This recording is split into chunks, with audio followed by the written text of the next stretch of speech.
At 3 a.m., blinding beams of headlights cut across my lawn. Karen stood there, clipboard in hand, snapping photos of my RV like it was some crime scene. Her voice sliced the silence, dripping with contempt as she hissed about neighborhood standards and ugly eyesores.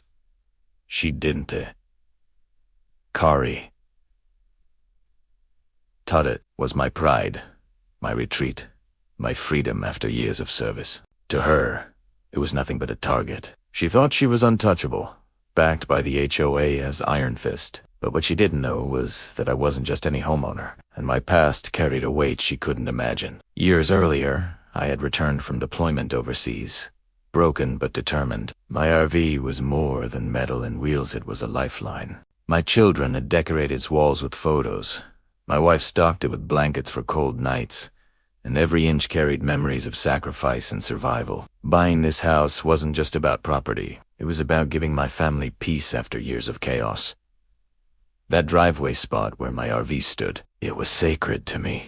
And when Karen mocked it, she mocked everything I had fought for. The HOA's first official notice landed in my mailbox like a dagger. Remove the RV in 7 days or face escalating fines. That was their opening move. The harassment began swiftly, each tactic sharper than the last. Bright orange violation slips taped to my door. Fines that doubled overnight. Letters smeared across the neighborhood newsletter, calling my home a blight. At one point, someone slashed my RV's tires. The hiss of escaping air still echoes in my memory. The smell of burning rubber clung to the driveway after Karen Hoost pinned to stage a bonfire nearby. Every time I stepped outside, her eyes followed me, arms crossed, smug grin, daring me to fight back. My family grew restless.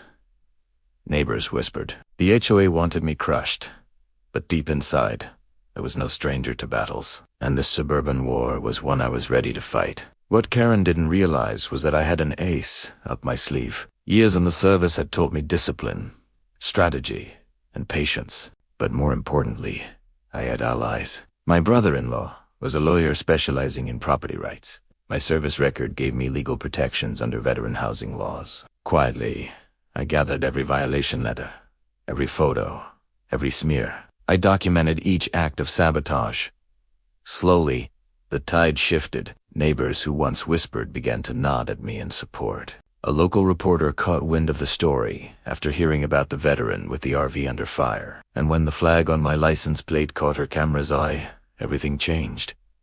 Karen and the HOA weren't about to back down. They scheduled a secret midnight meeting to vote on forcibly towing my RV. That night, I stood silently in the community hall as they sneered.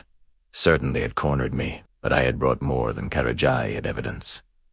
Photos, recordings, legal documents. I revealed the sabotage, the fines, the harassment, the threats. The lawyer at my side read aloud the veteran protection statutes, his voice echoing across the room. Cameras from the local news captured every word. Karen's face drained of color as the truth unraveled before her neighbors. For the first time, the HOA's power trembled, and justice was finally within reach. The fallout was swift and merciless. The HOA president resigned in disgrace. Karen, once the loudest voice in the neighborhood, shrank into silence, her reputation in ruins. The community relied not against me, but for me. Donations poured in to restore the RV. Neighbors offered to repaint the driveway, and children waved flags from their porches. As I rolled it proudly forward, property values didn't fall as Karen had warned, they rose, boosted by the positive press. My family found peace again, laughter filling the evenings as the sun set behind our proud home. And as I stood by my RV, flag fluttering in the wind, I asked myself, what would you do if a Karen came for you? Have you ever faced an HOA nightmare like this?